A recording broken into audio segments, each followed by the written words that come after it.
કૃષિ મંત્રી રાઘવજી પટેલની તબિયતને લઈને હાલ મહત્વના સમાચાર સામે આવ્યા છે। તો રાજકોટથી હાલ મહત્વના સમાચાર સામે આવ્યા છે, જ્યાં રાઘવજી પટેલને હોસ્પિટલમાંથી ડિસ્ચાર્જ કરી દેવામાં આવ્યા છે। રાજકોટના સિનર્જી હોસ્પિટલથી કૃષિ મંત્રી રાઘવજી પટેલ ડિસ્ચાર્જ થયા છે। તો 11મી ફેબ્રુઆરીના રોજ તેઓ ત્યાં દાખલ થયા હતા। બ્રેઇન સ્ટ્રોકના કારણે સિનર્જી હોસ્પિટલમાં કૃષિ મંત્રી રાઘવજી પટેલ દાખલ થયા હતા, ત્યારે હાલ તેઓને ડિસ્ચાર્જ કરી દેવામાં આવ્યા છે।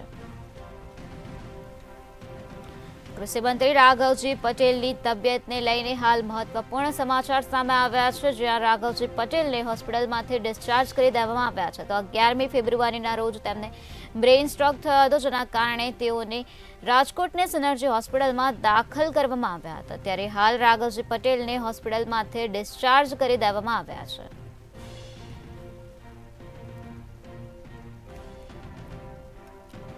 રાજકોટની સિનર્જી હોસ્પિટલમાંથી કૃષિ મંત્રી રાઘવજી પટેલ ડિસ્ચાર્જ થઈ ગયા છે।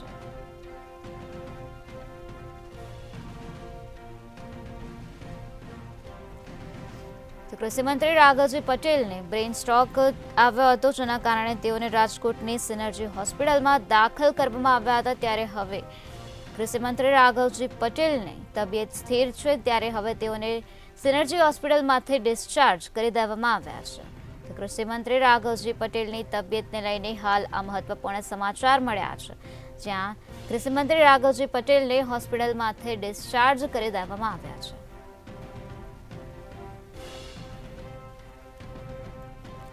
તો 11મી ફેબ્રુઆરીના રોજ તેઓને સિનર્જી હોસ્પિટલમાં દાખલ કરવામાં આવ્યા હતા। 11મી ફેબ્રુઆરીના દિવસે તેમને વહેલી સવારે બ્રેઇન સ્ટ્રોક આવ્યો હતો, તેથી તેમને સારવાર અર્થે સિનર્જી હોસ્પિટલ લાવવામાં આવ્યા હતા। આજ મુદ્દે વધુ માહિતી આપવા માટે આપણી સાથે સંવાદદાતા ધ્રુવ કુંડેલ જોડાઈ ગયા છે। જે ધ્રુવ, કૃષિ મંત્રી રાઘવજી પટેલને સિનર્જી હોસ્પિટલમાંથી ડિસ્ચાર્જ કરી દેવામાં આવ્યા છે, શું છે વધુ વિગત?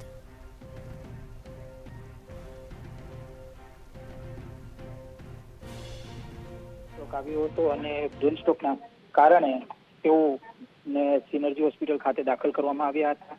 18 દિવસ બાદ તેઓને ડિસ્ચાર્જ કરવામાં આવ્યા છે, એટલે કે ચોક્કસથી તેમના પરિવારમાં અત્યારે ખુશી અત્યારે દેખાઈ રહી છે। આ સાથે જે કેબિનેટના બીજા મંત્રીઓ છે તે પણ અત્યારે ખુશીની લાગણી વ્યક્ત કરી રહ્યા છે, તેમને અભિનંદન પાઠવી રહ્યા છે। મહત્વની બાબત એ છે કે રાઘવજીભાઈને 10 તારીખે રાત્રે એક કાર્યક્રમ દરમિયાન બ્રેઇન સ્ટ્રોક આવ્યો હતો અને ત્યારબાદ પ્રાથમિક ઉપચાર તેઓએ જામનગરની જીજી હોસ્પિટલમાં લીધી હતી અને ત્યારબાદ તેઓને ખાસ તો રાજકોટની જે સિનર્જી હોસ્પિટલ છે તેમાં દાખલ કરવામાં આવ્યા હતા। ચોક્કસથી આ અંતર્ગત કહી શકાય કે અનેક જે મંત્રીઓ છે તેઓની મુલાકાત લેવા માટે પહોંચ્યા હતા।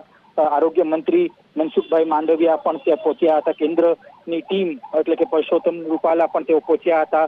આ સાથે કહી શકાય કે મુખ્યમંત્રીએ પણ ખબર અંતર પૂછ્યા હતા અને વડાપ્રધાને પણ રાઘવજી માટે ચિંતા વ્યક્ત કરી હતી, એટલે કે ચોક્કસથી આજે 18 દિવસ બાદ તેઓને ડિસ્ચાર્જ મળી છે અને આના જ કારણે હાલ અત્યારે કહી શકાય કે ક્રમશર અત્યારે તેઓને રિકવરી મળી છે અને આજે ક્યાંક હાલ અત્યારે પરિવારમાં પણ ખૂબ સારો માહોલ છે અને ખુશીની લાગણી લોકો વ્યક્ત કરી રહ્યા છે। જી ધ્રુવ, સમગ્ર માહિતી આપવા બદલ આભાર।